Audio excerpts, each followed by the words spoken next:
Greetings, everyone, and welcome to the new and hopefully somewhat improved Knights of the Turntable podcast. This is episode number 1 on the insert dopename.com, I guess network, kind of. But if you don't know, we have switched over. Yeah, now you know. We have switched over from the coalition.com. Much love to them. And we are under insertdopename.com, which is live now. But I am your host, Profex, and with me I have Joe Hova. Yo! It feels good to do one of these again. It feels like it's been a while. Yeah, it has been. It has been. Not as bad as normal, though. It's only been like 2 weeks for us. Sometimes it go months. But we also have Kels. Well, damn. I think it feels like it's been so long because we've been talking about it so much. Mm-hmm. True. So much going on. We also have AJ with us, which he was on. I think he was on our last episode. He was. Yes, I was. I was high on medication. Are you inferring that you are not high now? I'm probably gonna be a little tipsy shortly, but no, I was fresh out of surgery. That's why I was high on meds the first time. Word. All right. So what's up? This is number 1. We are starting at number 1 because we've switched over from the coalition, but we've been doing this over a year, coming up on 2 years, I think. Something like that. Yeah, 2 years as of last month, actually. It was 2 years last month? Damn. Yeah, 2 years, or maybe even July. All right. Yeah, actually, you're right. Yeah, it was July.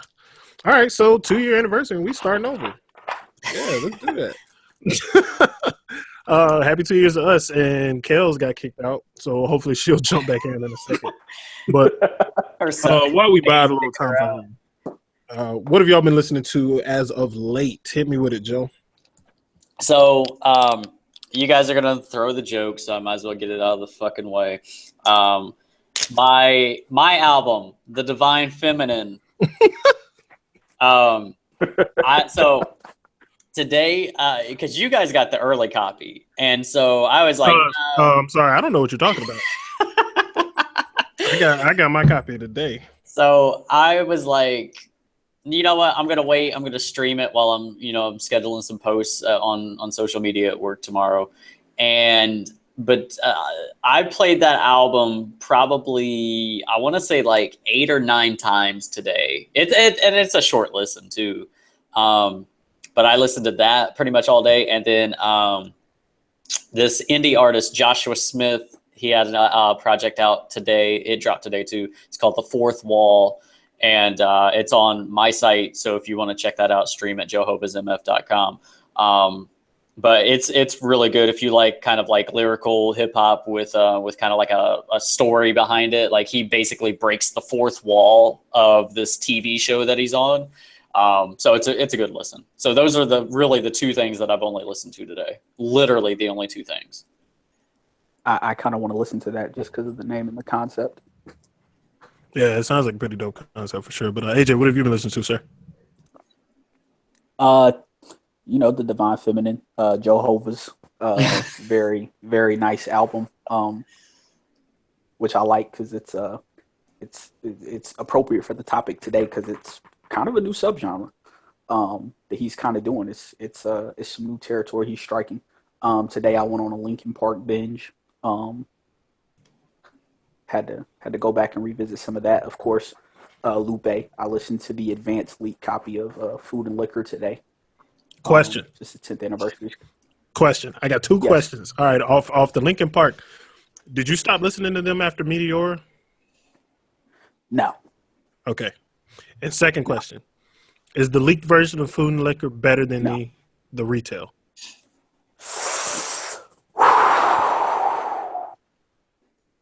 I'm gonna go ahead and say yes. Word. That's also how I feel about it. It's tough, but I got to give it to that leak version. It's that version of the album to me is like you're taking it back to like the mid '90s golden age hip hop debut albums. It's very street. It's very story laden. The album is almost what he wanted to do with the Cool, with telling a story. The streets, the game, the Cool. There's a lot of references to that on there. But yeah, you can if you listen to that album, you can kind of tell what he had to take out because of the leaks, because Food and Liquor was really a story that he was telling beforehand. But yeah, it slightly has an edge on the retail version. Yeah, because like not only are songs different, but the structure is different. The sequencing is different. Yeah, the sequencing is way different, but it works. Yeah, exactly. And when you were listening to Linkin Park, were you like mad at your mom today? Like I always think of like Linkin Park as like I hate you, mom music. No, man, like all right. So number one, Mike Shinoda is like in my top 10 favorite MCs. Dude is uber talented. But number two, man, Linkin Park is like they do a lot of like electronica stuff. Mm-hmm. They, from a production aspect, they do a lot of interesting things that pull from almost every single different genre that's out there, like outside of country music. You know, they pretty much pull from everything with their albums. So if you go through their albums, you can find a lot of different stuff, just to kind of like catch your ear. Like they really haven't been the I Hate My Mom since Meteora. Like I wasn't really big into Linkin Park, but I think the crossover with Jay, I think that's when I started to actually appreciate their music. Yeah, and like you know, their first two albums were kind of the new metal screaming stuff. Mm-hmm. Minutes to Midnight was basically a soft rock album, which threw me all the way off. Yeah, it like they completely abandoned their formula from before and like, all right, we're gonna make a regular old rap album. Mike's not going to rap. He's just going to play the keyboard and guitar on occasion, and it worked. If you were looking for that from them, it worked. I wasn't open to that idea when it came out. Go ahead. And that's the thing. Like, I didn't listen to them when they first came out, so that album didn't really throw me for a loop. It was kind of like I read up on them before I started listening, and in an interview, Mike was like, "We're rich and in our 30s. What do we have to scream about anymore?" Well, so you know, like, it wasn't the screaming stuff that I missed. It was him rapping that I missed. Yeah, no. Yeah, you're absolutely correct on that. Like, and then even like I've got like all the LP Underground demos where they started like releasing like some of the demos from the Minutes to Midnight era, and he rapped on a lot more stuff, but for some reason they took it out, which is weird because Rick Rubin executive produced the album, so I have no idea. And there's like some stuff, man. Like Mike Shinoda can really rap. Like people don't give him his just due, but you know that man can really rap. Like the Fort Minor mixtape and album that came out. Wonderful. I mean, he's going bar for bar with Lupe and Ghostface Killah on a song. Mm-hmm. I mean, like that's a talented dude right there. But yeah, I listen to Linkin Park whenever I'm in like a kind of like more of a sonic mode, listening to the different musical stuff because the stuff that Shinoda and Johan kind of put in there. It's very different. It makes for some interesting stuff, especially when you get to 1,000 Suns and Living Things. Like those two albums, they kind of did stuff completely differently. Like it's not even a rock. Those two aren't even rock albums. They're more like electronica albums. Yeah, I appreciate 1,000 Suns more than I did Minutes to Midnight or the one after that. But the one after, I didn't listen to as much. Living Things, for real. Like Living Things, you should love because Mike's rapping on like every single track. Then I might be mistaken on the order of those things then. Yeah. Now the album their most recent album, The Hunting Party, that album fucking sucks. That one. Okay. Yeah, that Hunting Party. awful. I listened to that and I couldn't stand it. I don't think I listened to Living Things if Mike was rapping on it. Get Living Things and then get Recharge. Recharge has a remix of one of the tracks on Living Things where Mike out-raps Pusha T. Okay. All right. Yeah. I'm definitely gonna look for that. Hey, Kels, how we looking? Out raps Pusha T. Wait, like I kid you not. What? Now, what's the name of this song? It's let me pull it up. Pusha T is he's out of his element because it's kind of on like it's like a EDM dubstep kind of beat. Mm-hmm. He Mike is going bar for bar with him on there. Like Pusha T starts it off. Yeah, it's let me pull it up. I would listen to Pusha T push like cocaine bars over pretty much anything. Some country music, I'm here for it. Like if he did like a remix with Florida Georgia Line and talking about keys, I would be there for it. Yeah, I would listen to Pusha T on the Christmas album rapping about it. Yo, streets fucking need that and like a DMX Christmas album. Y'all heard that Rudolph when he was he was on something and he was rapping Yeah. Rudolph. Kels, it's the I'll Be Gone remix. All right, I'm gonna find this. But there's like Kels, go three ahead and let different us know what versions. you've been listening to. It's the Vice remix. What I've been listening to, well, the last 2 days all I've really been listening to is that Mac Miller album. That Jehovah album. Yeah, that Jehovah album. He wrecked that hoe. Also, I'm still actually listening to the No Name Project. I've been listening a lot to the Young Thug album because that shit is fire. Yo, that really might be a top 5 project of the year. Yeah, it's easily in my top 5. Okay. I didn't finish listening to it. I got a few tracks into it. I've actually been. Is that all that you've been listening to? Yeah, pretty much. I've been listening Oh, to. Isaiah Rashad, sorry. There we go. Isaiah Rashad. I've been listening to Travis Scott's album a lot. Still No Name and Jehovah's album. That's pretty much the That's pretty much the rotation. So, which hopefully, go ahead. I forgot to throw Isaiah Rashad in there too. Me and Kels had a semi-interesting discovery on him. What was that, last week, Kels? Yeah. Oh, what was that? He might be a chameleon. Because I was listening to the Sun's Tirade, and there were a couple tracks on there, and I'm like, this sounds like Kendrick. And I was like, I don't know if this is him being around Kendrick so much that he's picked up some of Kendrick's stuff, or if this is a Hove and Young Chris situation where he was around Isaiah so much that he started picking up some of his stuff, and he just ended up putting it out before Zay could put his stuff out. But going back listening to some older stuff, I kind of heard some like Q and some Wayne, and I think that he might be one of those dudes that's really good at picking up someone else's style and putting his own twist to it, which makes his stuff work so well because he can hop on almost anything, kind of like Game. Yeah, and sound in his place on it, like it doesn't sound forced. I didn't hear Kendrick on his first project, but his first project, he flipped styles quite a bit. And his first project was more like it was more of a southern rap to me than his new project is. His new one is like super emotional and all the stuff he was dealing with, and like Sylvia Demo was, what was that, 2014? It was my favorite album of the year that year, and it's totally different. And I didn't hear Kendrick then either, and I think he sounded very different than what he did before that project as well, though. What he did before that project, like Man and Lux, High Love, all that sounds more like Sun's Tirade.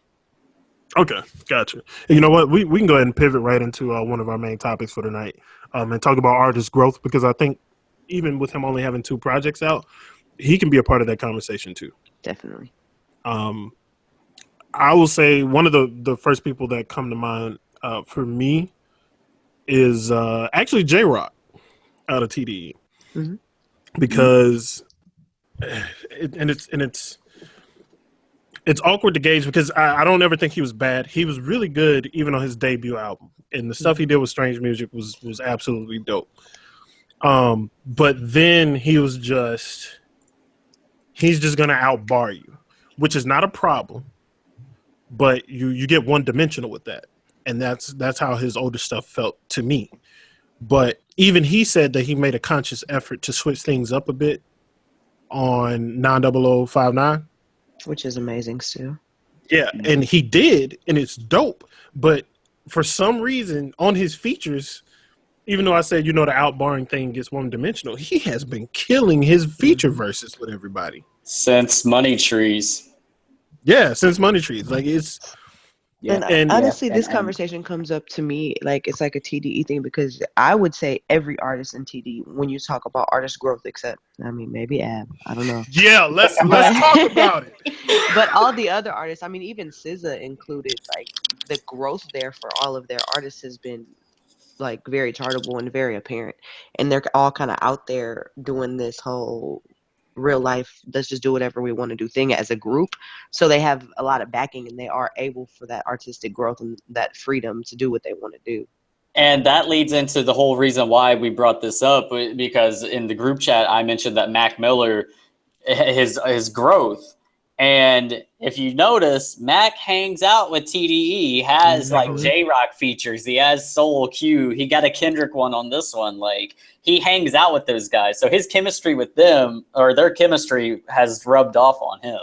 Yeah, just that train of thought and the possibility to make it happen. Like you're kicking it with your partners, but y'all are also all very talented artists. You have studios, like they're able to just be artistic and it be beneficial for him. And Mac has grown leaps and bounds since he Oh my started dealing God. with them. Like I didn't like Mac Miller's music until Faces, that mixtape Faces. Like I didn't even like watching movies with the sound off. I didn't give him a chance until last year with the Good AM, and it's just because I'm overly critical of like white rappers anyway. Mm-hmm. But like his reputation was always like frat rap, and I was just like, I'm not into that. So, but we did the first impression last year for Good AM, and I was like, damn, this is actually pretty good. And then I went back to it over this summer actually, so about a year. You know, it took me about a year to go back to it, and that project, I played that project for like a week straight while I was at work. It was incredible. And this new one is probably going to end up being on my top 5 list. Yeah, Gotcha. And this new one is completely different. Mm-hmm. Yeah, it is. I mean, I didn't start listening to Mac till this year. When somebody told me that I needed to, start listening, so I went and watching movies with the sound off and Good AM. And I was really impressed because, he's very abstract and, definitely I didn't hear the frat rap stuff because I had a buddy of mine who used to try to get me to listen to Mac Miller. And I was like, dude, cut this crap off. Like, I'm not trying to listen to this dude. I could hear the talent, but I just didn't like what he was pushing. Where I hear him now and he sounds a lot more natural. But, this, and I don't want to segue too quick into our other project, but, into our other topic, but this new album, man, this is like, to me, this is pushing new territory. Like he's kind of carving out a new kind of subgenre with this project. It's very, very different. Yeah, I agree with that. One thing I'll throw out there about him that we've talked about Mac Miller's progression quite a few times, but one thing we haven't talked about is his use of other personas before and how that has kind of influenced what he's doing now. Because I listened to him a bit sooner than I think all of you. Mm-hmm. And I didn't like him at all when I first started, but I jumped on the wagon sooner than y'all too because I liked his Macadelic mixtape, which was really, really dope. And he's even significantly different from then, but he had 2 personas that he was releasing music under, Larry Fisherman and Larry Lovestein. Mm-hmm. And I didn't listen to Fisherman stuff, but the Lovestein stuff is definitely evident in this new project. It was, the softer songs, or the softer vibe throughout is what was prominent in the Lovestein persona.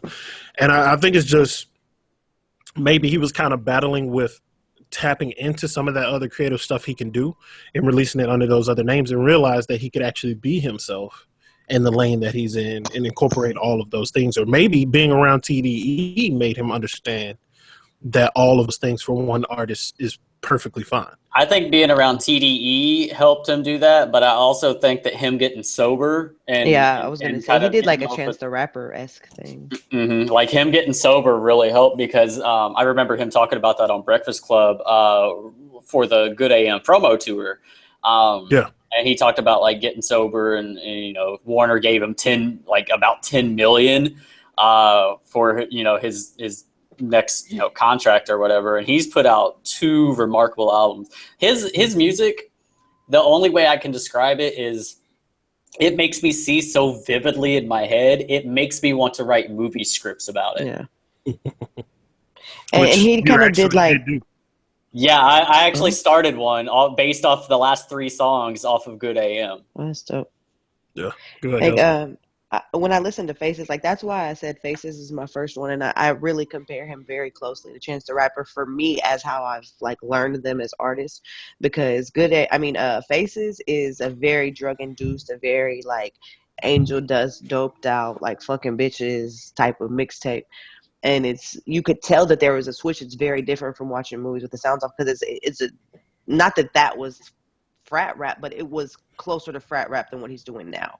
Mm-hmm. And like he had a transitional phase where he did like that whole drug induced album, and then like you said, he got clean, and then Good AM happened, and he incorporated that emotion that he felt when he was high, but he's doing it sober. And it's beautiful. And this new album is like 100% about love. Mm-hmm. True that. All right. So what are some other artists that come to mind for y'all? One, I think progress. I can't peg exactly how he progressed. I just know his music is a lot more entertaining at this point, but it can be lost in the volume of music he puts out, and that's Game, which AJ mentioned earlier. Agreed. I definitely think he's improved. Jesus Piece was the turning point for me. I already appreciated him as an artist before. His debut album is a classic to me, but we know that there was a lot of other influences, a lot of outside influences in that album. And the second and third after that weren't as up to par. And it's just, and I think he did multiple mixtapes around that time too. But Jesus Piece, though, I feel like was peak Game. Mm-hmm. He's a comedian. See, I don't know, man. Like, Go ahead. I think it is, but I would honestly argue that what he did with Documentary 2 and 2.5 was more impressive because he put out 2 albums in the same week that were just as good a quality as Jesus Piece. I feel like that one is bogged down by the volume, though. Mm-hmm. Because I don't know, because I can listen to those 2 like straight through with no issues. Man, I skip a few of those. It was rough for me. I remember doing the review for that. It was rough. Now I will say there are like 5 or 6 songs on there where you're like, I don't really need to listen to this, but for the most part, that was pretty impressive. It was pretty impressive. Yeah, it's just I wish he wouldn't have done 2 projects. Mm-hmm. If he would have put both of those on one, he had a classic. I feel like he would have had a classic. Or if he'd have just spaced them out into the classic conversation. He could have spaced them out and pulled a DMX and did one at the start of the year, one at the end of the year. Exactly. That too. That is true. It did come out like a week later. Like he put one out and then like 3 days later, 2.5 was out. Yeah, because the problem, and that's the problem with that project, is that it's like 18 songs on each of them. So you got 36, 37 songs. And it was the same issue with Blueprint 2, because Blueprint 2 had some bangers on there, some B cuts. They were awesome, but it was just bogged down because it was a double disc and it was just and then they put out 2.1 with like the mesh up of them, and it sounded okay. Yeah. Kels, any insight? I think that we have to have the oversaturation discussion when it comes to that, because I think there's a lot of artists who I would think were maybe better if it wasn't, like you said, if it wasn't so much stuff. Like, because then you could argue that like Future's really not that good. He just puts out a lot of music. So you have a lot more to choose from. Yeah, that's true. Well, I mean, with Game, he's dropping a new album soon. He just dropped 2 albums because he did that Streets of Compton and then he did that Block Wars. Which Block Wars was pretty good. I haven't listened to Streets of Compton yet, but I didn't hear great reviews, even from diehard Game fans. And then he's got this, I forget what it's called, but, he just dropped that Meek Mill disc earlier, which, by the way, was a bloodbath. It was. And then another song, and he's got that album coming out. So, I mean, there's something to be said for the fact that he does put out a ton of music in a short amount of time. So, and I think as listeners, like as casual listeners, if we're going to talk about like people who listen to rap music not as deeply as we do, then you don't really see an artist's growth when they put out that much music that frequently. It's like you see somebody every day and you forget that if you go back and look at what they look like years ago, then it's totally different because you see them every day. Mm-hmm. Yeah, it's like seeing your kid. Yeah, and you don't realize it. You don't realize how tall they've gotten until a relative comes in. Because if you compare how well Game raps now as compared to 5-10 years ago, then it's completely different. Compared to the documentary, like the Game had a lot of choppy flow moments and a lot of pre-written stuff that he was trying to force onto other beats. The rapper that he is now compared to the rapper that he was on his classic album, he's way better, which is kind of crazy to me. I want to insert Chance into this artist growth Definitely. thing. Yeah. Just because going from 10 Day to what he is now is, my God, like that's the biggest leap that I think an artist can take, is going from 10 Day and kind of not being known to being on stage with Kanye West and calling Beyonce auntie and singing her happy birthday. Yeah, and like we said, Isaiah Rashad as well. That Ellen DeGeneres performance was amazing. Mm-hmm. That made me so happy. And the coolest part about all these artists we're talking about, like, I mean, Chance, Mac, and like I said, I want to throw Isaiah Rashad out there, like we were talking about TDE stuff, and like they're young as hell. Yep. They have progressed this far, and they're in their early 20s. But you know who else I would throw on this list to counter that they're all young as hell is 2 Chainz. 2 Chainz ain't never gonna grow up though. 2 Chainz is never gonna grow up, but his growth just in the last, like, since we all discovered him as 2 Chainz, kind of like under about what was that, about 2011. I mean, he'd been putting out shit under 2 Chainz for like a while, but from 2011 to now, like for some reason his music just keeps getting better to me. I think he also has better people to work with too, because he's like, I once again, it's like a group thing for me. It always comes back to that. Like they're all kicking it together. Yeah. AJ, were you about to say something? Nah, I was just agreeing. Okay, word. Any other artists y'all can think of that we would throw in there? I do want to ask about 2 people. Okay. 1, did Lupe progress or regress? He's like a mountain peak. He's like peaks and valleys with him for me. I'll agree with that. I think Lupe got fed up. Sorry. No. I mean, you said I completely agree with you. I mean, he got fed up. If you listen to, like, if you go from The Cool to Enemy of the State to Lasers, I think Lasers was Lupe being depressed. I don't know this for a fact. I think there was some substances being used during that time frame, because I hear Lupe a lot of times say he doesn't remember a lot of songs from his past. Like when I was at that show in Birmingham, they were putting on songs that he's like, I don't know that one. And like someone asked him to do a song on his upcoming tour, and he's like, man, I don't remember any of those songs. Which if you write as much as Lupe writes and you contain that much information, but I mean, heck, I can remember verses I wrote 10 years ago. So I don't know that for a fact because Lupe keeps his personal life so private that you would probably never know. But I think the signs of that, possibly just talking about like the way his behavior kind of changed up around that time, his father dying, him having to disband First and 15th, Atlantic coming in and basically holding him hostage. I think that time frame of Lasers to Food and Liquor 2 up until like when he got into Tetsuo and Youth, I think it almost kind of mirrors a little bit of Encore, Relapse, Recovery. That's really kind of a similar path, except M wasn't really in the public eye while he was doing that. He was just rapping it out of his system. But I mean, like I said, when I heard Old School Love, the minute I heard Lupe's voice on that record, I said, oh shit, Lupe's back. Like I remember tweeting it. I was like, oh shit, Lupe's back. And someone was like, how do you know? I said, it's his voice. I said, that's the voice of the dude who used to be able to rap, who made me feel hip hop when I heard him rap. I said, I haven't heard that these last 2 albums. I don't care how good the lyrics were. His heart wasn't in it. That Old School Love, the Pyro Blues, the stuff that he dropped before Tetsuo and Youth, that was Lupe coming back. So I don't know that Lupe's really progressed as much as he's gotten back to doing something that he somewhat enjoys again. Word up. I got another one then. Kanye? No. We know the answer to that. Like that man has regressed on multiple levels. It's done. Yeah. Also, I tweeted this. I meant to at you when I did this. Somebody was talking about the whole Kanye Kid Cudi thing, and like they didn't know that he wrote a lot of 808s, and I was like, well, who do you think Drake and 40 got their shit from? I twit picked 40's production discography with all of the unnamed co-producers, and somebody was like, man, what the fuck? I said, how do people not realize this shit? Because people don't read. They don't read.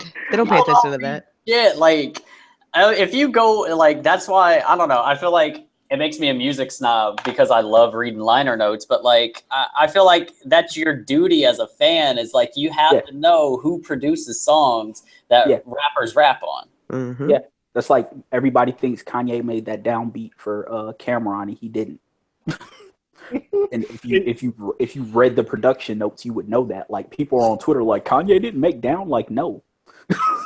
He just took the credit for it because everybody thought he made the shit. But did he grow? Like progression and growth? No. No, the artist he You don't stole think he from feels like progressed. but look how much money he's made off of it. I mean, we could talk about idealistically, has he grown as a person? He's not going to be a better person, but as an artist, he's grown in the public eye in influence and importance. Like Kanye has grown like a motherfucker if you think about who he was. He really The appeal, his appeal has grown. Just because we don't agree with the methods of growth doesn't make it No. But here's the thing: when I'm talking, just me personally, when I'm being talking a better about artist, growth, I'm talking about being a better artist, like not manipulating the system better. Because Jay-Z has grown in the public eye, but as an artist, he has regressed significantly. And I think Kanye know that shit. He's gotten to the point where he can do absolutely the most minute amount of work, and he make a hit. That's why I think he started kind of aspiring to be more like Drake. His words. It's also why they like him and Jay at the same time. It's why you just start clothing lines and why you have an alcohol label and why you know, on Kanye's part, why you go out here and do all this stuff for the public eye, because you're just not that good as an artist. Right. And it bothers me so much that this whole Kid Cudi thing is even a conversation, because I don't understand how people didn't see Kid Cudi's influence on his music. I wish Kid Cudi would have grown in 808s is Kid Cudi and T-Pain being smashed together. That's the whole project. The whole thing. And everybody's like, oh, he birthed Kid Cudi. Okay, you can bring somebody up, which I would say he did. He was a part of Kid Cudi's growth. But Kid Cudi became a part of Kanye's sound, too. I wish Cudi was on our list of artists' growth, because like I really wanted that for him. He's so talented. I think we still have time for him. Yeah. Now that he's outside of good music, I think we're going to get that now. I hope so. Were you going to say Big Sean for the other one? Yes, no, actually. That one I'm pretty sure we're going to talk about anyway. But I was going to throw this one out there. Did Nas grow? Yes. I think I think it's peaks and valleys with him too. See, I'll say Nas grew simply because of this. Nas's ear for beats has only gotten better as he's gotten older. I think he's kind of realized that if he wants to, you know, go any further than what he was, he has to, you know, get better beats, get better production, and not stick to that, you know, boring old sound that he had. So I will say that he has, because I listen to him more now than I did in his golden days, and I know that's kind of blasphemous to say. I don't know. I feel like Nas's production has been like, it was like steady trash from like Stillmatic to... No, it was not that bad, man. Nah, like Stillmatic is one of his better produced albums. Like Stillmatic was actually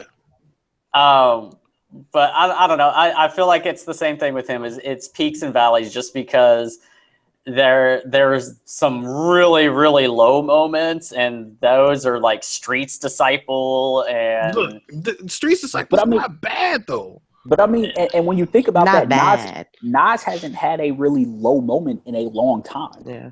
I mean, in a while, he's been ever since like you know, Untitled, which, you know, that has some great moments on it. Even Life is Good. I mean, and his features, you know, he's almost to the point where, like, if you get a feature verse from Nas at this point, I mean, he's very rarely missing. I would say where it picks back up for him is the Distant Relatives album. Oh, yes. I was just about to say that. Ever since then, I think it's been solid from that point on. Is that the album he did with Marley? Marley? Yep. Yeah, my dad told me about the album years ago. I've never listened to it. I know I need It's great. Oh man, I can't wait. I'm happy for you to be able to experience that for the first time, because I didn't know what to expect going into that project. And I actually thought it was going to suck. My dad is a Nas stan, and he told me about that album weeks before it came out. And I was like, man, I don't want to listen to no Nas. Get out of here. It's like, I was like, man, kill that man buzz, man. Get the fuck out of here.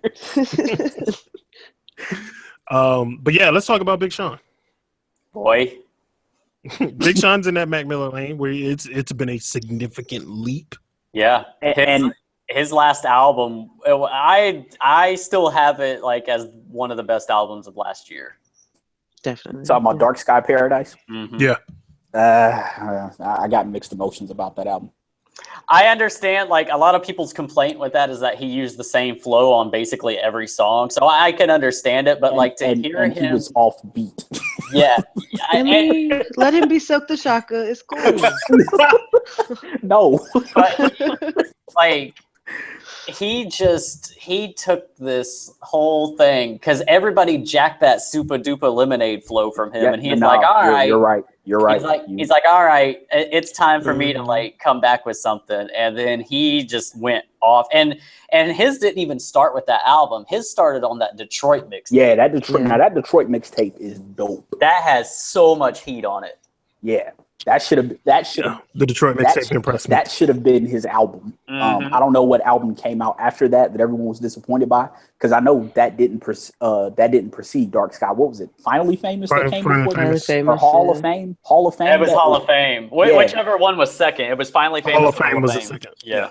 He dropped that before Hall of Fame, and it was like, dude, how the hell do you make a mixtape that fucking fire, and then you turn around and drop that, that mediocre ass album? Like KRIT. Yeah, it's probably a label situation because, I mean, Dark Sky was just, I mean, that was incredible. Now, I will say the second half of Dark Sky, I was impressed by it because somebody told me to sit through it and listen. And once I got to the back half, I said, okay, this album is actually really good. But that verse so Wayne hard to dropped get through on that it. first. Yeah, it was so hard to get through that first half of that album.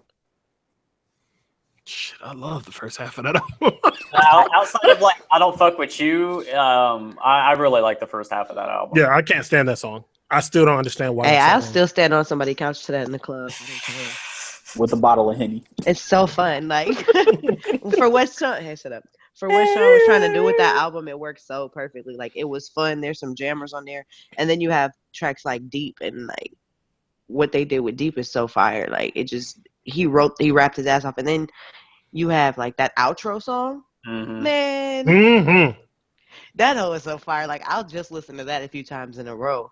It's just what he did with it was cool, and I think that's another topic we were talking about discussing is the subgenres thing, because you lump him with 8,000 other different kind of rappers, and he's not gonna get the shine he deserves because he has grown, and some people aren't gonna like it, but everything's not for everybody. I mean that kind of leads me to an interesting point because Big Sean is kind of a rapper that I would almost struggle to classify in a subgenre. Mm-hmm. Because it's really tough. He doesn't really fit. Because most versatile, remember? Yeah. Well, I mean, I don't even know if it's necessarily versatility as much as he's just so unique. Like he doesn't really fit club. He doesn't really fit backpack. He definitely doesn't fit trap. He's not conscious. He guess just raps. Yeah, he's one of those that you would call like a top 40 rapper. If you know what I mean, like if we had it like how pop has it, like urban the top 40 contemporary. He'd be like hip hop contemporary, or even just like an alternative. Alternative. Somebody that you throw in there. They lump everything into alternative that they can't classify. I mean that he would be either alternative or hip hop contemporary would be where I would place him. So what about KRIT? Oh, sorry.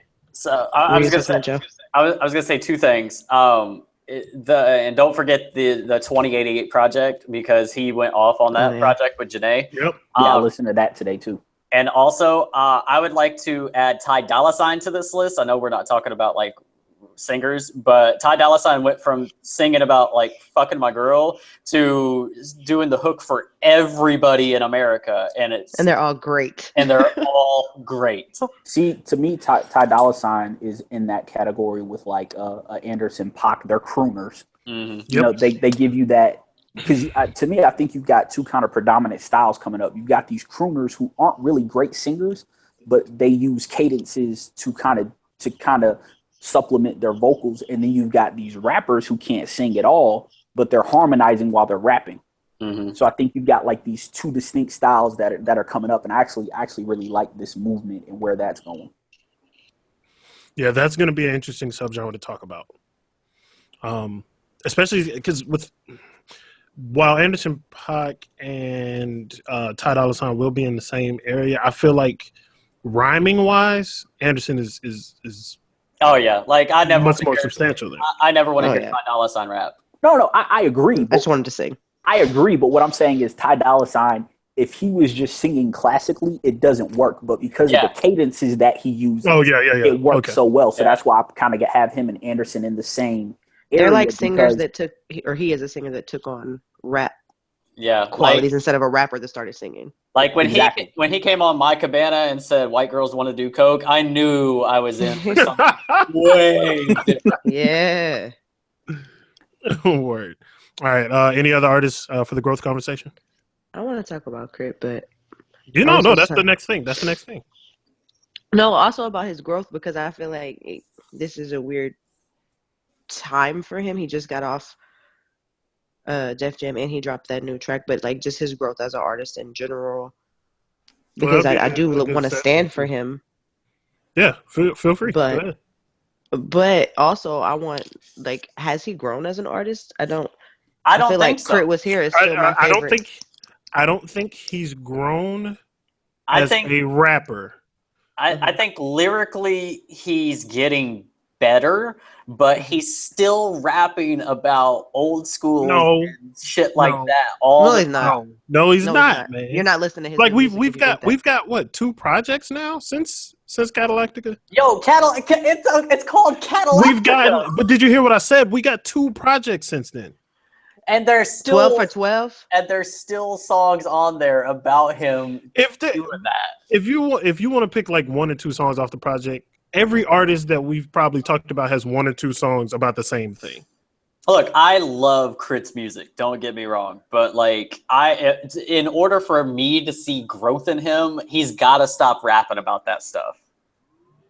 And that's not fair to say, because Ty Dolla $ign's not gonna stop rap singing about hitting a bitch from the back with his fingers in her mouth. Like, I've heard him say that on 6 different tracks.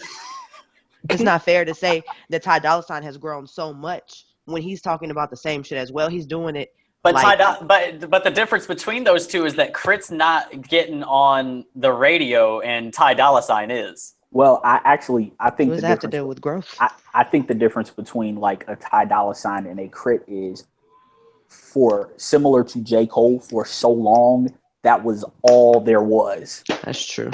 Like, I think if you're doing it here and there and you do it for your whole career while mixing in other stuff, it's one thing. But when you dedicate whole projects to it and you're still doing it 3 projects, that's like J. Cole still rapping about student loans. Well, the thing is, Catalactica is not all about low. Like, I feel like people have did y'all listen to Catalactica? Because Catalactica is an amazing album. I love it. It's named after a car, but he's not talking about a car the whole time. Like, Soul Food is on there. That song he did with Raphael Sadiq, like.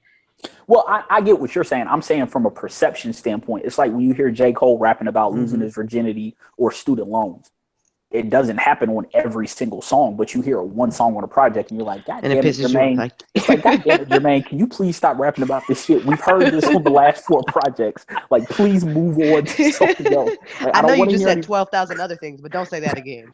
Like, it's just from a perception standpoint. When you do it so often, if you're known for something, the minute you bring that up, it's like if KRIT raps about old schools or speakers, it's like, God damn it, dog, you done rapped about this shit for 12 straight projects. Stop it. Some people, we call that consistency, though. Like, some people, I don't understand how some people, when they do that, it makes them a consistent artist. Well, I mean, I don't know who. I mean, maybe some people say that. I personally am on people about, there's a way to be consistent with your artistry while evolving. Still growing. Yeah, I mean, now granted, you're going to get the Pusha T's of the world who, I don't want to hear Pusha T rap about anything but coke. Like, ever like, in life. But because he's great at what he does. And it's like, I mean, you've been doing it this long. I mean, dude, you're 40 years old. I don't want to hear you rapping about anything but fucking cocaine. I mean, that's what you do. You're great at it. Give me more coke bars. But I think with artists like KRIT, it's frustrating because they can go beyond that. And it's kind of like, he's not reaching his potential, and he can. Yeah, it's like J. Cole. The same thing with him. Like, as much as I love 2014 Forest Hill Drives, all it is the perfected version of the warm-up. That's all it is. He perfected what he was trying to do on the warm-up, and he put it into this album. It's like, okay, we've heard this shit. Let's move on to the next thing. You don't have to rap about this anymore. Like, we get it. Put it behind you. Let this be your catharsis and the next project. I don't want to hear shit else about your fucking childhood. Like, we've gone through that for 6 projects now. Let's get to something different. All right, well, then I have a question then. Like, how many projects do you have to hear where he doesn't talk about that stuff before it becomes a non-issue? Because it's better this way. He came out after Cadillac, and there's one song maybe on there about that even mentions a car, and that's 86. And then like 12 for 12 was amazing. Yeah, and he didn't talk about cars at all on there, I don't believe. And even if he did, like when like, I don't know, I could understand. You could say it's not growth, but if you're doing better, I think he's rapping better. His flow is his lyrical style and his flow have gotten way better since KRIT was here. He needs to pick better beats as well. Yeah, but I think he understands that. I think that's why he did all the popular beats. Yeah. I think on that last mixtape. I don't really listen to KRIT. He's never really grabbed me. I've said I'll give him an honest listen one of these days. But to me, KRIT and J. Cole seem to have the same problem. Yeah, they've been they're kind of niched in, as boring as rapping about the same shit. And I almost reacted, but you're right about that. But it's hard for me to put them in the same boat because KRIT out raps Cole like every time so easily. And this is what I'll say about Cole, which is always been the interesting thing to me. And I don't know if him being a Jay-Z artist has anything to do with this. Uh-oh. J. Cole has shown on so many occasions that when he wants to, he can rap his ass off, but he always does it on other people's beats. I don't know if him being a producer sometimes pigeonholes what he can do, because I almost have a similar problem where if I make a beat, it's harder for me to rap on it because I'm stuck in like producer mode sometimes. Why doesn't he always want to rap his ass off is my problem. Well, I mean, and again, that's kind of what I'm saying. Like, you listen to songs like "Looking for Trouble," where he trashed the whole good music. "Beautiful Bliss," where he like pretty much made Wale look like he shouldn't ever be behind a microphone ever.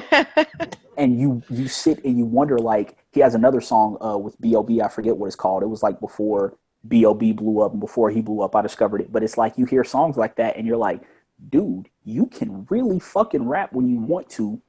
Why doesn't this work on your album? Or why doesn't it happen more consistently? Now, speaking of consistency and regret, let's talk about regression. B.O.B. Oh God.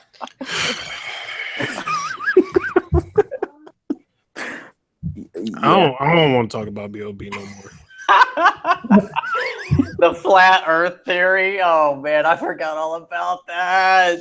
And it's just it's like it's ridiculously hilarious how fucked up his whole regression has been. Like, from my perspective specifically, because it's like I see all that stuff, and like I was a fan before he blew up. I was a fan when the album dropped, and it's just been so bad since then. And I go to see Nas, and B.O.B. performs before him. And I'm like, maybe B.O.B.'s dope live. Maybe I'm missing out on something. And I had to go through that whole set where he didn't realize the sound wasn't working, and he thought the crowd was feeling him. And I'm like, this is just a sign to me that the B.O.B. dream is done. B.O.B. turned into the Hits Blunt meme. Pretty much. And it's ridiculous. Like, his most recent mixtape that he put out, but charged people for it, is actually not that bad. Wait, it has a couple decent songs. Is that that No Genre 2 one wasn't bad. Yeah, that one. And here's the thing with B.O.B.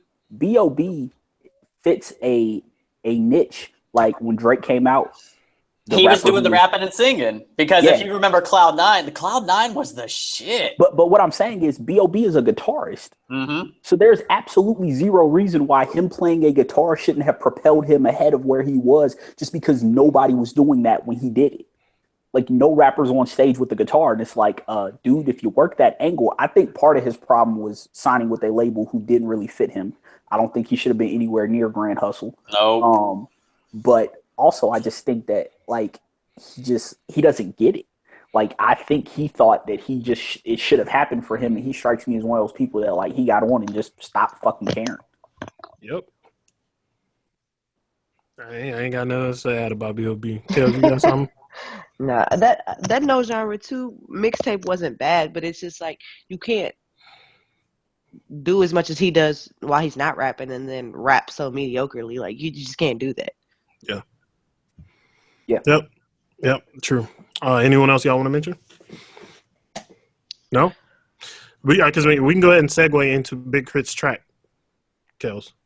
Yeah, so he has the new track with Kenneth Whalum, and they had a track before that. That's why I instantly decided, I was like, oh, I have to listen to this one, because they had done a track a few years ago, and it's just a good combination because, you know, the singing and the it's called Away or something. Actually, oh no, that's his son. Anyway, whatever.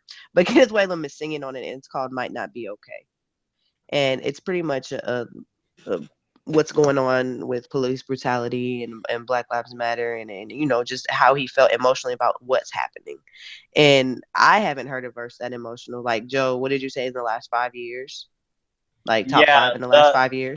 The last verse that I remember hearing that kind of like made me want to like cry was Book of Soul.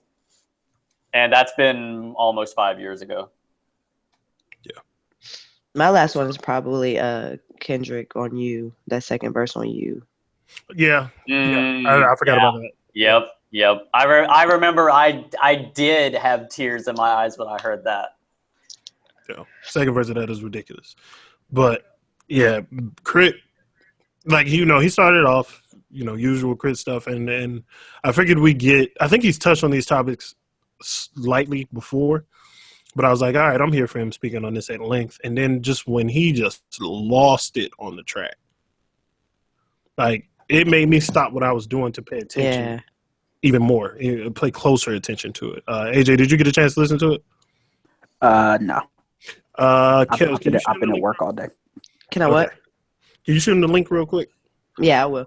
And like the production on it, that piano in the background, it's like what he's saying and the way he spazzes out on there with the piano playing in the background is just like, what the hell? Just, it takes away that whole argument of him doing the same thing, because it doesn't sound like anything I've ever heard him do.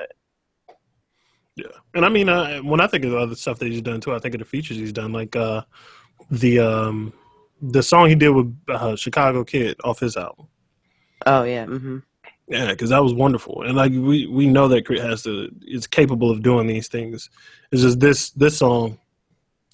Yeah, he let it all out. It was an open vein on this particular track, and like that's just like with the Kendrick performance or on You. I wish I could have been a fly on the wall when he put this together. When he put it together and when he actually performed it, I wish I could have been there to see it, because I'm sure that was an emotional scene if he did it with other people around him. Because I could totally believe not wanting people around you when you do this type of song. It's like some Eminem, some like super deeply emotional, where you kind of have to do this in the booth by yourself. AJ, I just tweeted you the link. All right. True that. Joe, do you have anything to add? Yeah, not really. It was, it was moving. It was emotional. It was, I had to go back and listen to it a few times just because it's one of those verses that when you hear it, it's powerful. But if you're white and you listen to it, I think it will make you resonate more with what's happening, because it's not happening to you, but you can feel his pain in the verse. Yeah. Got it. We'll come back to it when AJ gets to listen in. But let's go ahead and jump into the big topic of the evening, hip-hop subgenres. If you're not familiar, like I said at the beginning of the show, we are under insertdopename.com. Myself, Kels, Joe, and LJ all write regularly for that site. AJ is actually going to be one of the guest contributors along with another person that we'll reveal sometime soon. But one of the big things that we wanted to do with this site, and we mentioned it on our last episode of Nights of the Turntable, we want to iron out the genres and subgenres within hip-hop, because we feel like we can have a much better and more nuanced conversation about the music if we acknowledge those subgenres. And AJ was a big part of that, starting that conversation, and Kels has been a big part of that conversation as well. And we've all kind of taken our stances on it, and we just want to move forward with the website and with the podcast and our end of the year list and things like that. With it framed in the subgenre light. So what we are going to do here on the show, and if you're listening, we're going to do it live on the show. We're going to define those subgenres. We're going to go ahead and list them out. I'm actually going to take notes on this because I'm going to do a print version of whatever we come up with. And I don't know if y'all want to do it tonight, but we can also talk about who the top artists are in those subgenres if you want to. You don't have to. I don't know if top artists would. That might devolve into a debate, and this be another 3-hour episode. Yeah, let's save that for another episode. Yeah, I think a smart thing to do would be to give an example of someone who goes in that genre, in that subgenre. Right. Because this conversation, me and Profex, we talked about this. Mm-hmm. There's so many different. You got subgenres of subgenres. Right. That like this can go extremely deep when you start talking about artists who might take it to a different vein or might do something completely differently. So you have unlimited possibilities, which is kind of why, this conversation is so important, because I don't feel like hip hop can ever get past this rut that it's been in until we do this. Agreed. Okay. Sorry about that. All right.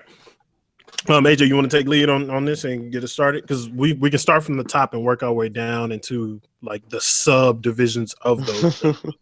All right. So, if you want to talk about like what's prevalent that your casual listener will know, first one obviously right now is trap rap. Yes, sir.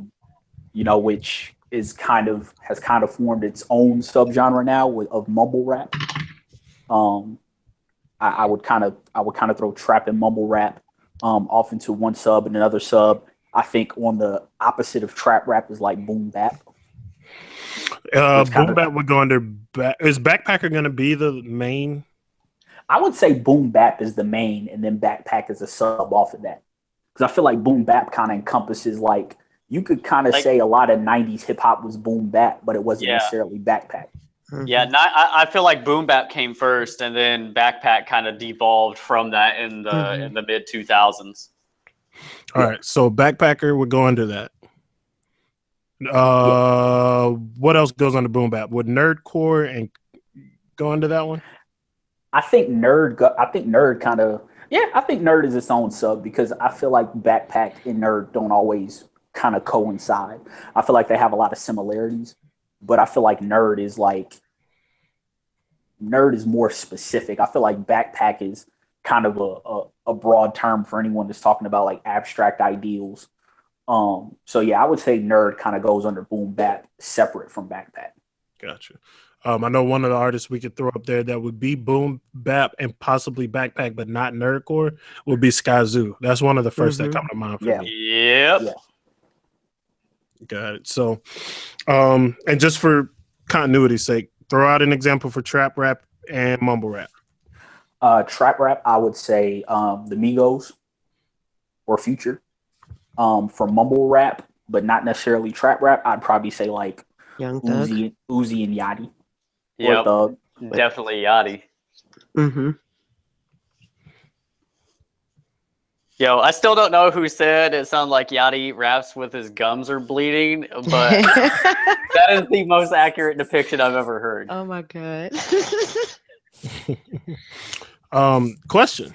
Every now and then I'll just throw artists out there that would be kind of interesting to see where we fit them in. Where does Travis Scott go?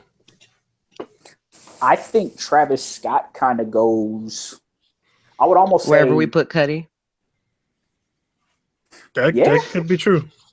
I would kind of classify him as like in that kind of alternative realm. Is alternative? Do we want to make alternative like a main? Yeah, I think alternative deserves its own vein. Mm-hmm. I feel like alternative is kind of one of the catch-all things. Yeah. Mm-hmm. Where you have somebody who they don't do enough to be classified their own sub, but they don't fit in with anybody else either. So they're just kind of like alternative from what everybody else is doing. So I feel like Anderson .Paak would go in there. Where does Chance go? Chance I feel like Chance floats between backpacker and alternative. Alternative. Yeah. Yeah, I would have said like with acid rap and 10 Day, he was more backpack. I think with the stuff he's done since then, I think he's kind of floated more towards alternative. So is Southern rap a whole genre? I would say so. Can we start classifying, like, do we do I think Southern geographical rap is where, areas? I think Southern rap is where is the parent branch of trap rap. Yeah. I don't necessarily know. I kind of feel like Southern rap kind of floats more like how Southern rock does. I feel like it's kind of off on its own branch because I think trap rap, I think that's birthed like drill music. I think that birthed like Bobby Shmurda. Like I feel like trap isn't necessarily just Southern because we've seen different branches of it spring off in different parts of the country. Trap rap, you kind of have to start from Wayne though. I think trap rap, you start with T.I. Trap rap started with T.I. and it got national attention from Jeezy. Yeah. They named it, but like it was. I wouldn't Deep necessarily South say, was doing it. I wouldn't necessarily. I mean, I agree, but I think that trap rap has kind of sprung off to where it's more national now. That I think putting it under Southern rap would be kind of disingenuous because I mean, what Chief Keef and them was doing was basically Chicago trap rap. Yeah, they just called it drill music. Bobby Shmurda. That's why I don't know if I even want to do. Well, I guess some things are only Southern rap. That's why I was wondering if that should be a subgenre because, like you said, just because you're a Southern artist doesn't mean you make Southern rap music, and that might get kind of cross the wires there. Yeah, because all right, so Southern rap, Bun B. Mm-hmm. Yeah. No, you did you say yuck? I did. Leave it. I'm back. Y'all go ahead. Give me just a second. Leave it. I think we got like. I would also probably say, see, I don't know if Anderson .Paak like. I don't know if he like. I feel like he's kind of birthing his own genre. I feel like he's a part of this new generation of crooners. I think that might like need its own subgenre. What he's doing, I feel like maybe Travis Scott goes there. I haven't listened to enough of his music to know. What were you saying about Travis? I was saying I think Anderson belongs in like this crooner subgenre. Like him, I.D.N. No, I think that they might need their own sub. I'm saying maybe Travis goes there. I haven't listened to enough of his music to know if he belongs with like Anderson. If he does, I think they might go into that crooner kind of. It's tough. Well, I guess with Pat, we could say that he goes crooner and alternative because I definitely think he screams alternative. Yeah, no, I can agree with that. And Travis Scott, he's tough to peg. A lot of his music, it's so dependent on this very atmospheric production. Yeah, and that to me kind of screams more alternative than anything. Like the Yeezus, if he sounds anything like Yeezus, which everyone tells me that's pretty much what Kanye stole, who he stole from to get Yeezus, I think he goes in that alternative spot off of his production alone because he's bringing in a lot of different elements and a lot of different sounds. Got it. Ty Dolla $ign crooner, right? Yeah, I think he's a crooner. Who else do we have to go in that conversation? Man, I think Mac Miller might sing more than he raps these days. On this album, I was thinking he did a lot of singing on Good AM too. Yeah, he did. So is there like a rap sing category? Because he's not necessarily a crooner, but he does almost 50-50, if not 60-40 singing. And he was. I think that goes right back to alternative. well, everything's alternative. My thing with that is I came up with a name for that. I call it like harmonizing rapping. I think like him, J. Cole's going towards that. Kendrick does that a lot. Obviously Drake. Hell, even Justin Timberlake does that sometimes. I feel like that's kind of. What category is Drake? I think Drake's in pop. He's pop at this point. Do we have a recycle bin category? Shut up. I'm just all right, so if I could put Future in it too, we have one. Shut up. You know what? I think we just figured out where Big Sean would go to. What even though he is well. I think he fits into that pop lane too. He with does. Drake. He does. So Mhm. I can agree with that. Also, I think R&B needs to be Yes. pretty much adopted as a subgenre of hip hop at this point. It's not really its own Agreed. genre anymore. Mm-hmm. All right. So harping, we're gonna put Mac Miller. I would like to. Well, actually, let's get a vote from everybody. Since harping is an original creation, do we want to have that as a subgenre? I vote yes because I feel like that. I feel like a lot of rappers do it. Yeah, it needs I to feel like have at a this name. point, At this point. almost every rapper does it. Yeah. Yeah, I'm down. I agree with It's that. a style, like kind of like a industry standard at this point. Yeah, like I think J. Cole's going there. I think Mac Agreed. Miller Mhm. has gone there. I think Big Sean was doing a little bit of that on 2088. I think Jhené Aiko is a harper. I wouldn't consider her a singer or R&B person. I think She can go in the recycle bin too. Hey, for personal reasons. I mean, she cute, but like I don't want to hear all her songs sound exactly the same. My only beef with Jhené Aiko is she spun She's off. the big she's, KRIT of. she spun off every single girl who can't sing thinking they can do what she does. Damn. That's my one beef with her getting successful. It's like, look, all y'all can't be doing this shit. It only works when she does it. I mean, Alright. I would put SZA in that category too. And harping, Mhm. I feel like she'd be straight up R&B. A lot of it is talking though. I guess her new music. Okay. She's Okay. No. I get what you're saying though. Where would Childish Gambino go? Childish Gambino, I don't want to call him pop, but I think he kind of goes in that. I think he's alternative. He's alternative, or he's Damn it, harping? everybody's alternative. No, but like Gambino's like alternative, harping, and pop. He does sing. Yeah. I mean, because Kawhi is like an alternative project. Sober is an R&B song. Yeah, sober is, but then It's so Pop funny. Thieves is a pop song, and then like the 3005 remix, that was just like an alternative version of a Grammy nominated hip hop song. Mhm. I think we need a name just like we have a name for the hip hop singers. We need a name for somebody who does all of it because that is a big deal. I don't think putting them in an alternative is fair when you do 8 of the things and there's somebody in there who sings a little bit, so we put them in alternative. You know what I mean? What about like? Well, no. I was saying that we could definitely We need to come we've up with mentioned something for before that there are artists that would be relevant in multiple things. Like Childish would be relevant in alternative, harping, and pop. What about like a jack of all trades category? Well, that's what I think alternative kind of is, because I mean, who have we really thrown in alternative that's really stuck there except Gambino? Everybody else we've kind of moved out. See, I don't think like Travis Scott can sing though. I think Cuddy's the only one that's like straight Cuddy. alternative. Like God. that's the only place he fits. Mm-hmm. Yeah, I mean, Gambino's a Renaissance man. He's an alien. I mean, he does it all. So I mean, to me, I think the only place you can really classify him as alternative because he does everything so well that. I mean, I don't know that you create a Renaissance man category strictly for him. Gotcha. Because if you listen to like Camp is an alternative rap album. It's a backpack rap album too, but a lot of it's alternative. True. And then because the internet is totally different.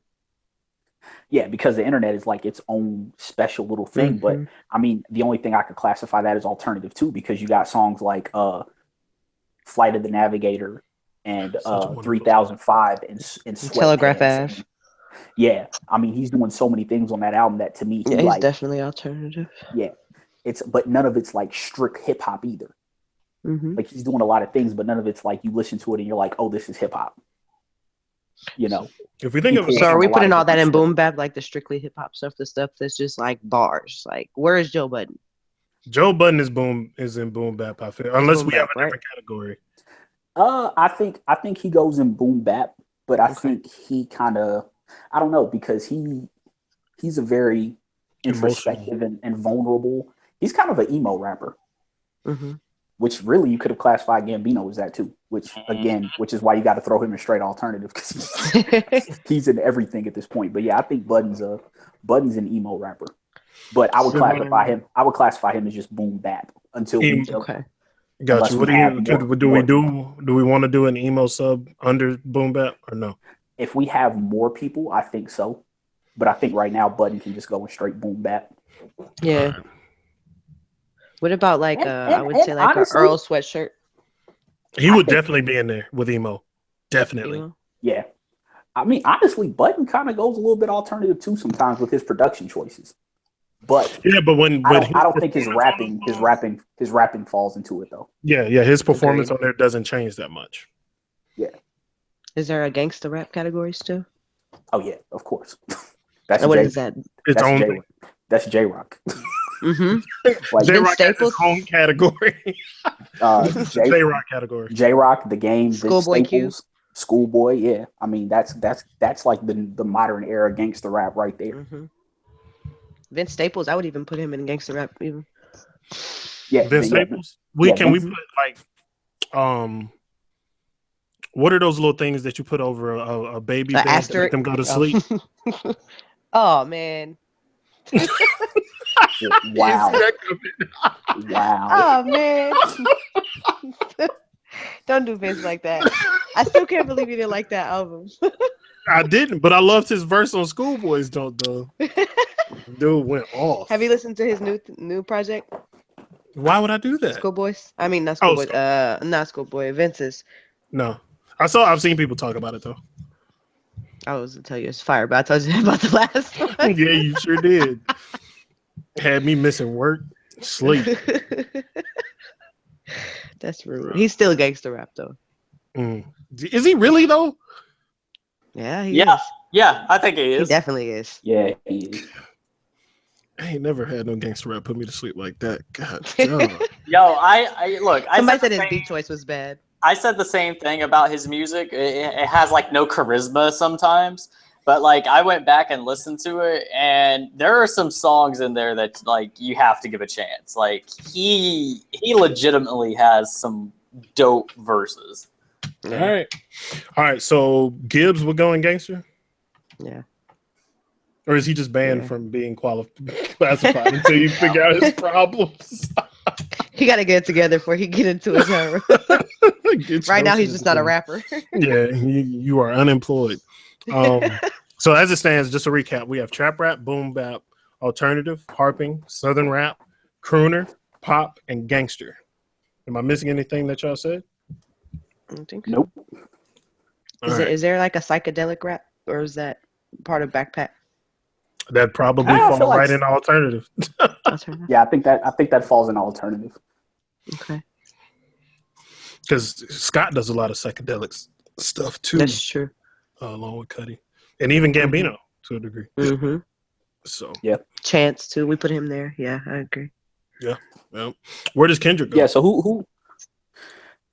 Kendrick, I don't know. It depends on if he keeps what he did. Is there a West Coast? You said what? Or Southern the only? Nah, I feel like West Coast. Whatever genre is bars, son, bars. West Coast rap is gangster rap to me. Yeah, I mean that's what I was gonna say. I mean, pretty much everybody on the West is either doing pretty much doing gangster rap. Kendrick, I don't know. Kendrick to me is like based on To Pimp a Butterfly and the Untitled Unmastered. He kind of goes in that alternative range because that was like really now. Yeah, that was jazz fusion, mm-hmm. Funk. It was a lot of stuff. So I don't know. I think we need to hear one more project from him before we really because Good Kid, Mad City was also kind of boom bap backpack. Mm-hmm. So I don't know. We really need to hear one more project from him before we determine, because I mean, from Section 80 to Good Kid, Mad City to Pimp a Butterfly, I mean, he's really given us like three kind of different looks. I think the best place for him right now is alternative. Until we get something else from him. All right. So are these all of our subgenres? Do we need an additional one? Are there any artists that y'all can think of that just don't fit into any of the ones that we've come up with? Where does T-Pain go? Probably harping. Oh, harping. Nah, I think T-Pain goes in the crooner category. I think he'd be rapping though. I mean, but a lot of the crooners do kind of do that. I think T-Pain sings. I think a crooner is someone who uses rhythm to sing more than they rap. But all right, who else is in crooner though? All I got was Ty Dolla $ign. Anderson .Paak. Okay. I've got him in crooner. I feel like eventually that subgenre will settle out a little more, but I kind of feel like right now that's kind of who kind of the only place to put him. to be there. Yeah. Yeah, it's kind of like a catch-all for that until that evolves a little bit more. Yeah. Okay. Oh, I did forget one. I forgot to put R&B down. Okay. Yeah, R&B. Yeah, because R&B is going to be. Do we do a G funk? Do we do a I jazz think soul that influence? I think that kind of deserves its own for when you're taught, because you eventually have to start acknowledging the past, but I think that can all go into its own little old school bucket. Unless it makes a resurgence.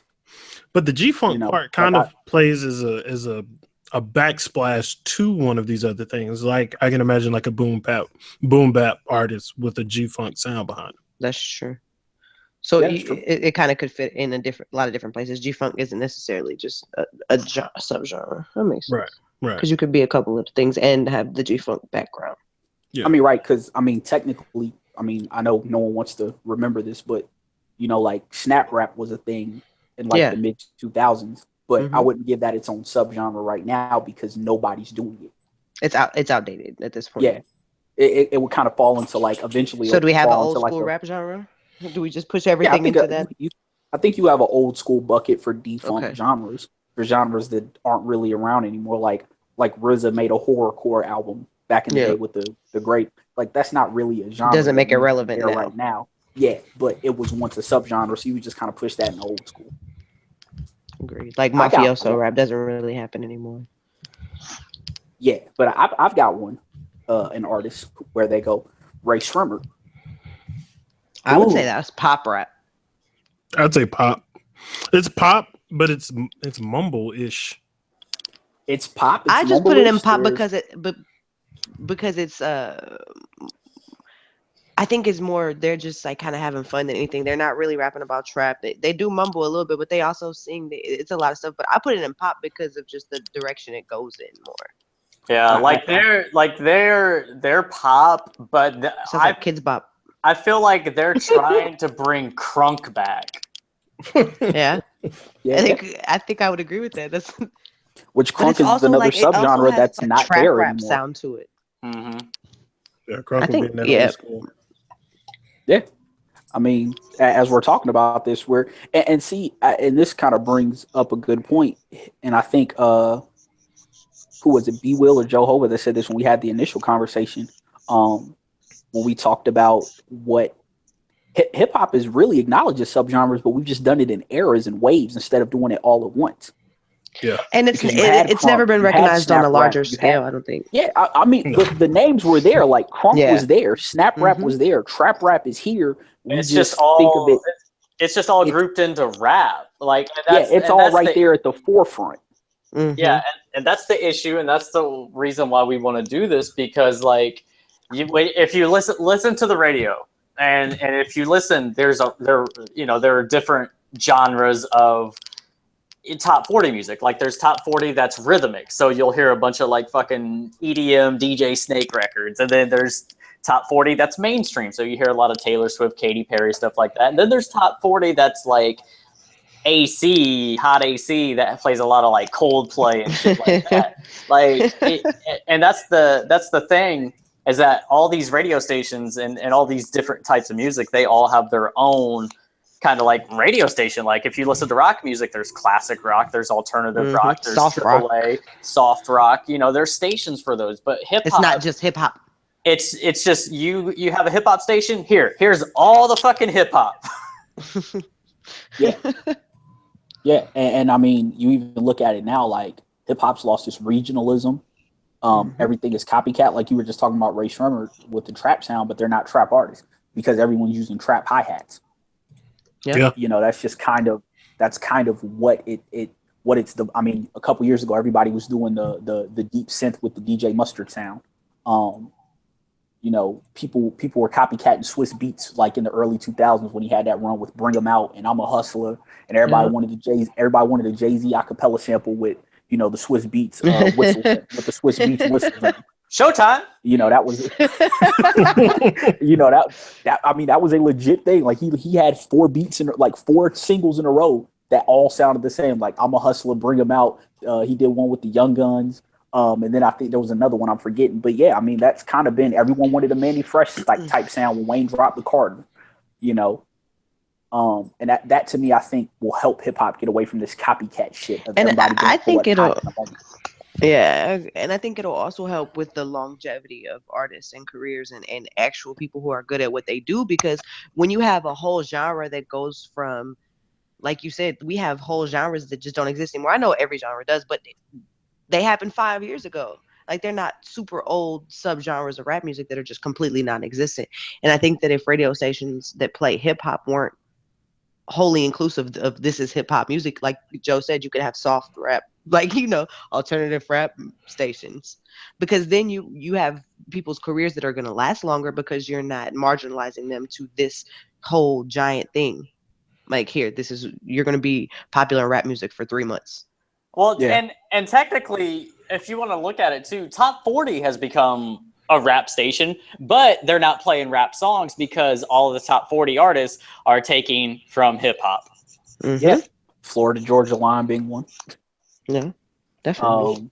I mean, country has hijacked a ton of shit from hip hop, which is hilarious to me because the demographic for country music hates hip hop, and they have It's hijacked. so funny. They have hijacked so many tropes and mainstays in hip hop. Like a couple years ago, I remember somebody telling me about a song called "Honky Tonk Badonkadonk."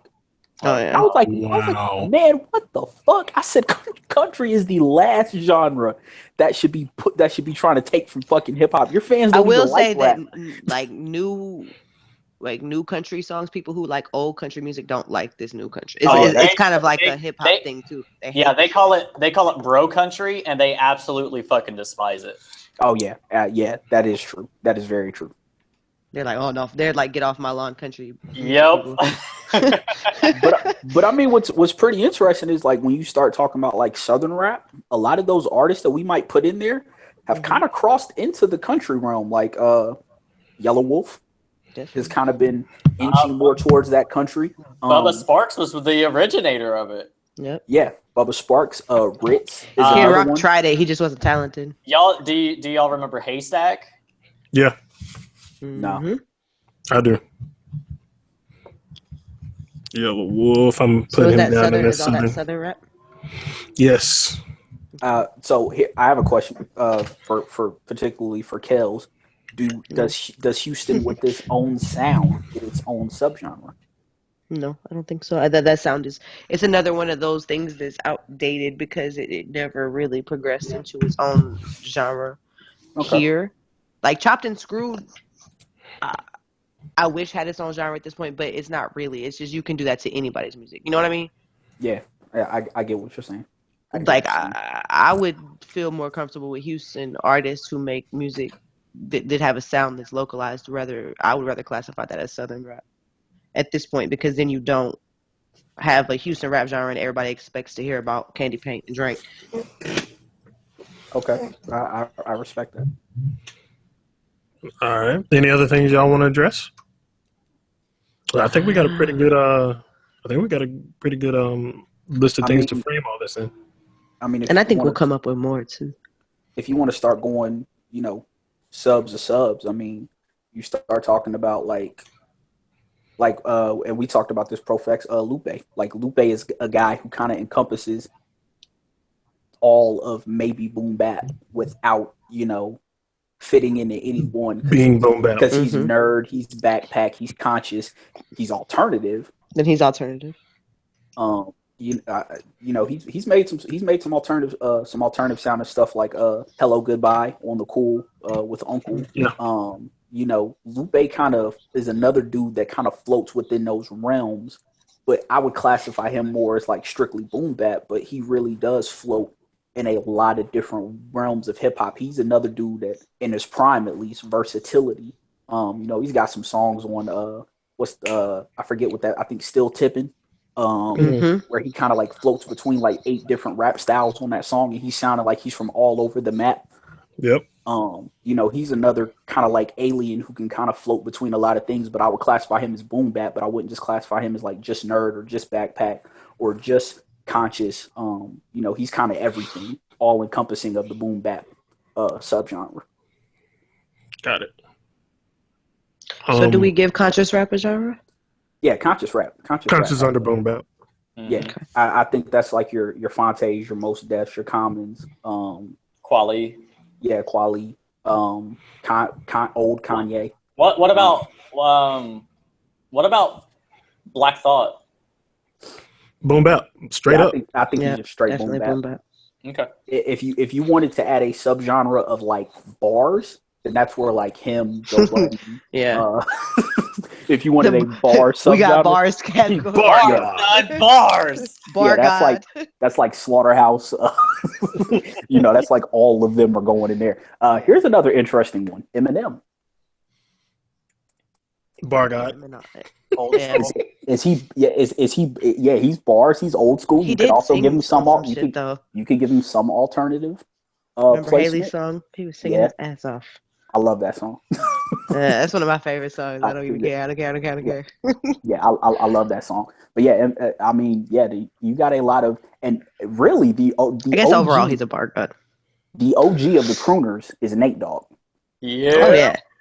He birthed them. He their daddy.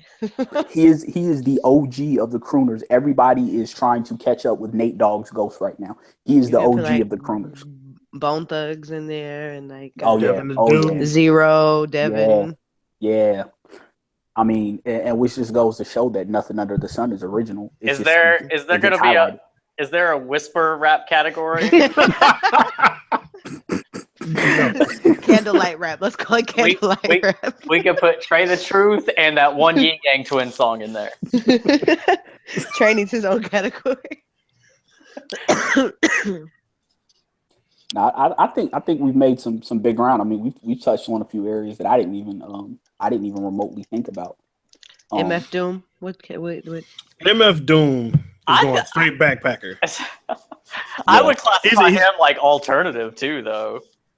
But the only thing alternative about him is the production, because the rapping, his rapping. That's true. His rap like, style. Yeah, he's super technical, and like when you listen to what he's saying, you want to say alternative because he on some weird shit sometimes. Like the style is an alternative. Just the whole get up is like alternative to me because like you don't see people doing like that. a 70-year-old man.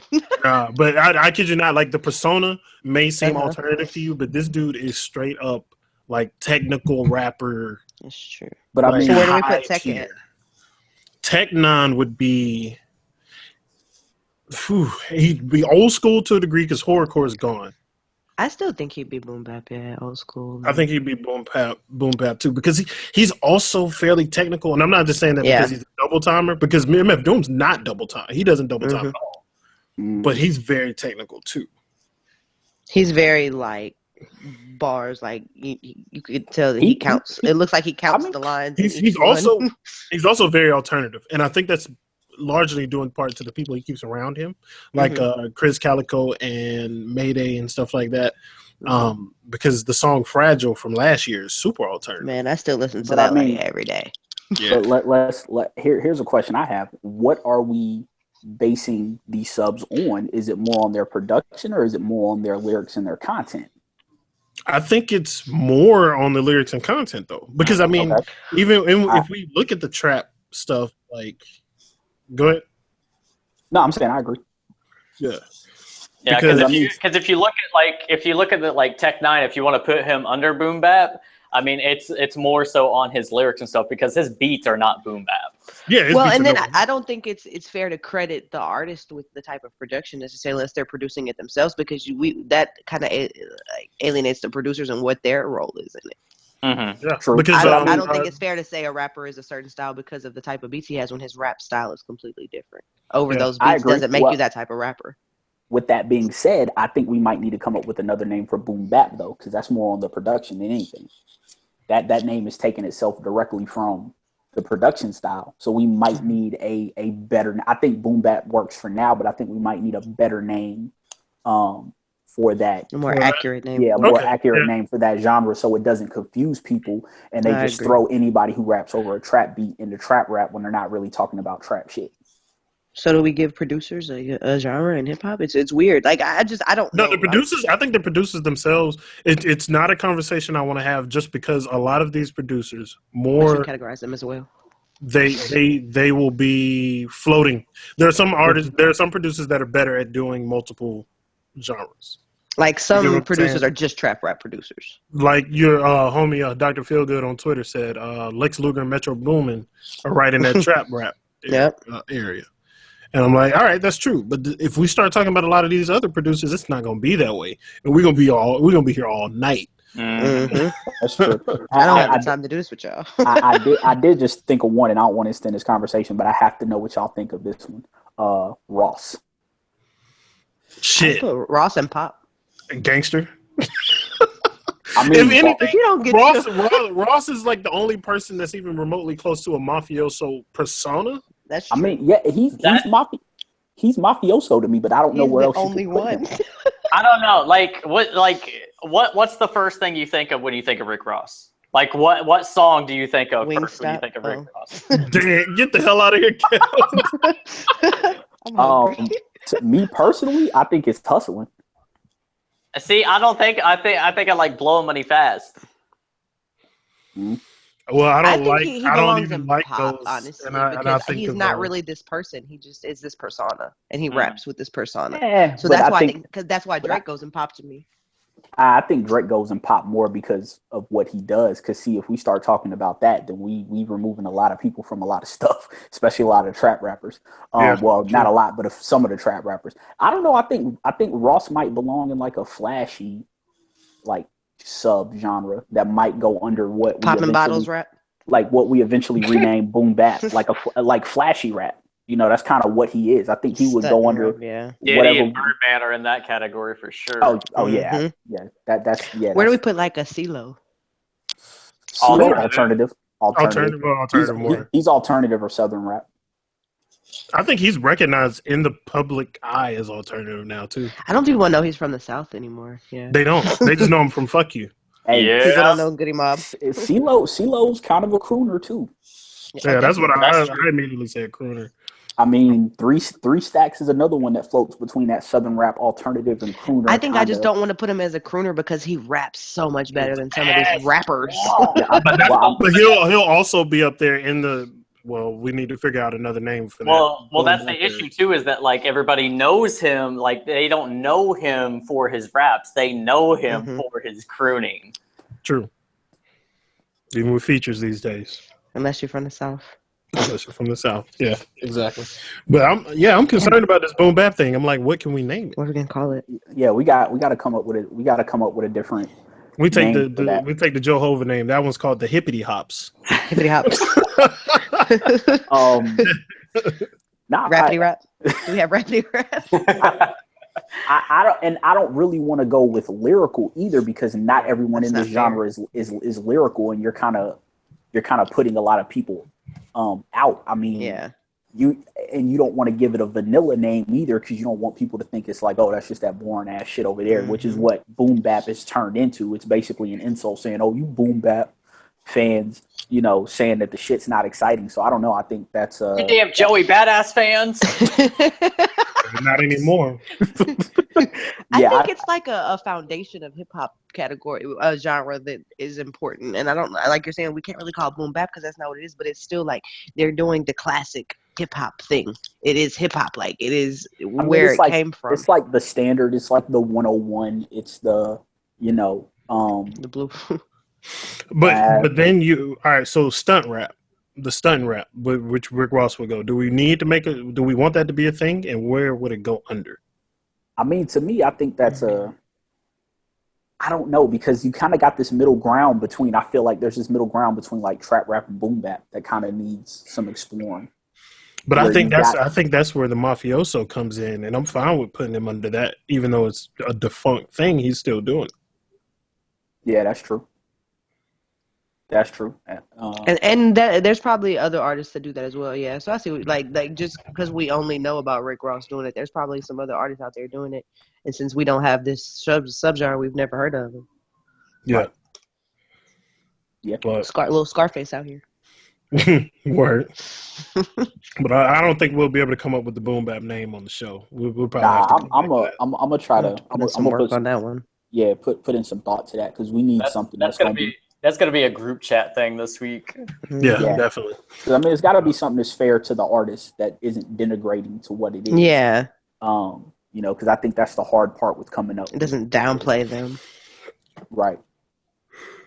Or, I'm tired. I'm sorry. Damn. Been a long day. But Compared us to Vince Staples. sleepy rap, sleepy bars, subgenre, Bedtime bars. Nike. We get to get that sponsor. Zeke.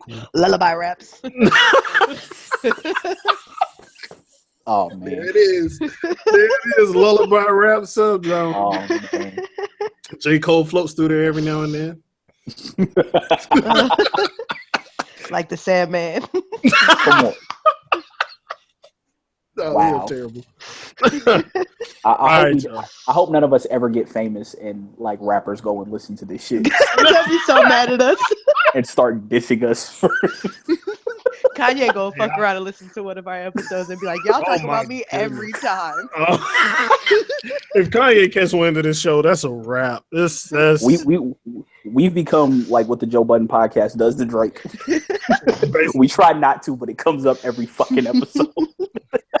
Oh, you know what? We didn't really put anybody in the R&B genre, but I would like to put Fonte in there. Yep. Yeah, I think. As foreign, actually, okay, I'm sorry. I take that back. I would like to put the foreign exchange. Okay. Yeah, in there. I was gonna say Fonte kind of is He split, raps. like And he's not R&B, we Drake could who put the really internet raps in there. and sing. The internet. I would put SZA in that one actually instead of the other one. I would put SZA in that Yeah, R&B that's rap thing. Well, yeah, I mean, The internet. You still got your, your Trey Songz and your Chris Browns and your, some up and comers that are out there. So I mean, yeah, I think, but yeah, I think the internet does go there. And BJ the Chicago Kid. Mm-hmm. Yeah. That's why I'm happy. I know Joe's happy we'll be able to actually talk about his stuff. Man. Frank Ocean go there? Who? Frank Ocean? Yeah, I think Frank Ocean goes R&B. Yeah, Frank. Maybe an alternative R&B, but I think he goes in R&B. I mean, because Did y'all see because his, internet albums is as pop? alternative. R&B also. I mean, R&B is gonna have its own subs of subs. Yeah, but we ain't got that kind of time. Yeah, nah, not at all. All right. So, shout out to everybody that listened to the show live. Shout out to people that are going to listen to it later. This has been a very productive conversation, and I hope y'all enjoyed it. And we definitely want to hear, who y'all think fits into these different categories. I'll run it back one more time. Trap rap, boom bap, which we're going to change the name of, alternative, southern rap, harping, which is the singer rapper rappers that harmonize. There we go. And crooners, pop, gangster, R&B, and old school, which are kind of defunct genres such as mafioso. But yeah, let us know, what you think about those different subgenres and who you would put in them. If you feel like there's an artist that doesn't fit any of them, good luck finding that artist. But if you do find one, let us know. But until next time, I have been Profex, and with me I've had Joe Hova. Yo, JoeHovasMF.com. Kels. Appreciate it, man. And AJ. EP coming soon. Word, we got to put him in one of these subgenres too. I'm Nerd Hop.